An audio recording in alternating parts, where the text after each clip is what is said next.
પ્રમુખ સ્વામી મહારાજ એવું કહેતા કે પરિવારને ટકાવવો હોય ને તો 3 સિદ્ધાંતો યાદ રાખવા. પહેલી બાબત એ કે એકબીજાને અનુકૂળ થવાનો પ્રયત્ન કરવો જોઈએ. એકબીજાને અનુકૂળ થવું. દરેકના સ્વભાવ સરખા ના હોય. પરિવારમાં બધાના સ્વભાવો જુદા જુદા હશે. મારે તમામના સ્વભાવ સાથે મેચ કરવો પડે મારા સ્વભાવને.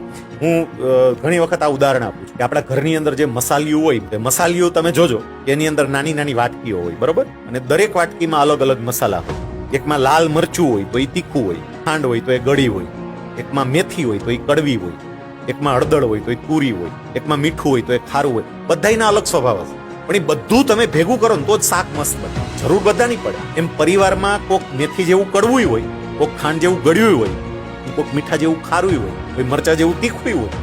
એ બધાના સ્વભાવ આરે મારે મારા સ્વભાવને એડજસ્ટ કરવો પડે. એટલે એકબીજાને અનુકૂળ થવાનો પ્રયત્ન કરો. પ્રમુખ સ્વામી મહારાજ બીજો એક ઉપાય બહુ સરસ બતાવે છે. એવું કહે છે કે સહન કરતા શીખો. પરિવાર છે, થોડુંક તો સહન કરવું પડે. અત્યારે સહન શક્તિનો બહુ જ અભાવ જોવા મળે. સાવ નાની એવી ઘટના ઘટી હોય અને લોકો છૂટાછેડા સુધી પહોંચી જાય છે. એટલે સહન શક્તિનો અભાવ છે. તો પરિવાર માટે થોડું સહન કરતા શીખીએ. અને ત્રીજી વાત કે જતું કરતા શીખો, માફ કરતા શીખો, તો તમારો પરિવાર ટકે.